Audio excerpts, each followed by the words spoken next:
No começo estava tudo normal, a Terra girando, os satélites no percurso deles, cada um seguindo seu caminho. Parecia tudo controlado, só que bastou uma colisão, uma só, para transformar tudo em um caos absurdo. E foi aí que eu fiquei com uma dúvida. Será que uma única batida no espaço conseguiria começar uma reação em cadeia? Tipo, um pedaço batendo no outro, depois em outro, até a órbita virar praticamente um campo minado? Então, eu resolvi testar isso do jeito mais direto possível, criando uma simulação em C++. Esse caos tem um nome, Efeito Kessler.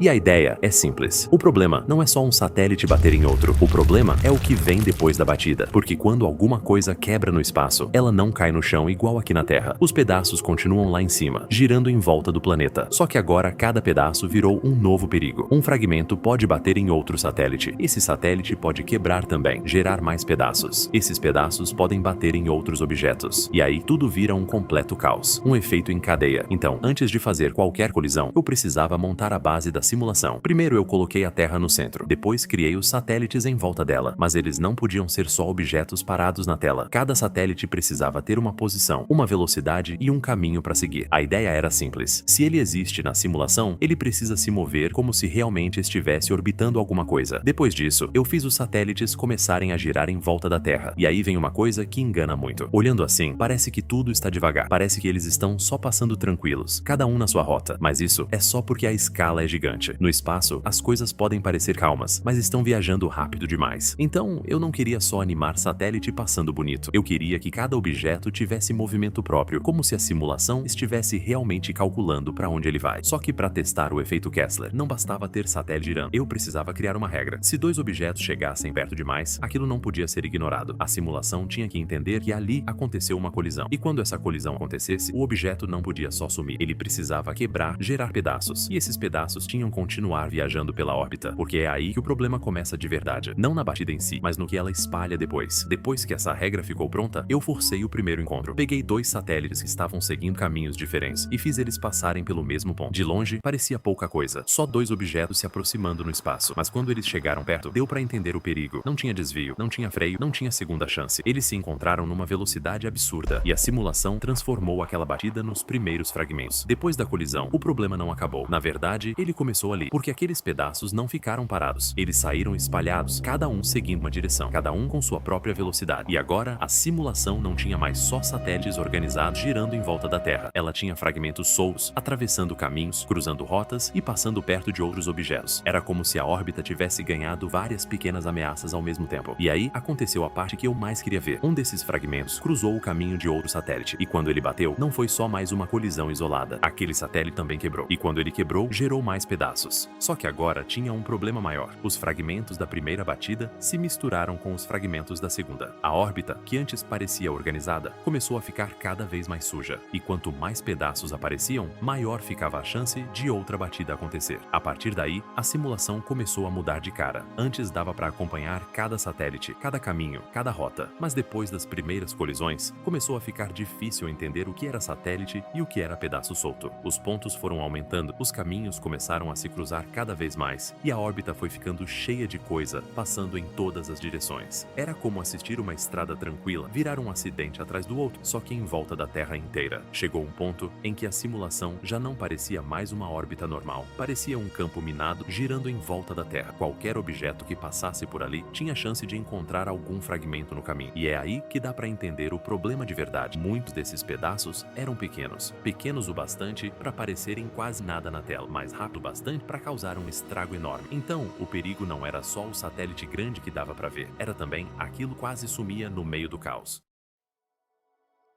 Isso não é só uma coisa que acontece dentro da simulação. Na vida real, já existe muito objeto abandonado em órbita. Satélite velho, pedaço de foguete, fragmento de colisão antiga, muita coisa que continua lá em cima, girando em volta da Terra. E o problema é que nem tudo dá para controlar. Um satélite funcionando ainda pode tentar desviar, mas um pedaço solto, um objeto morto, uma coisa abandonada, aquilo só continua seguindo o caminho dele, até encontrar alguma coisa pela frente. No final, o que começou com uma única colisão colisão, virou uma nuvem de fragmentos em volta da Terra. A órbita que antes parecia limpa começou a ficar cheia de pontos, cheia de risco, cheia de caminho cruzando. E mesmo que isso aqui seja uma simulação simplificada, ela mostra bem a ideia do efeito Kessler. Essa foi a minha primeira simulação em C++.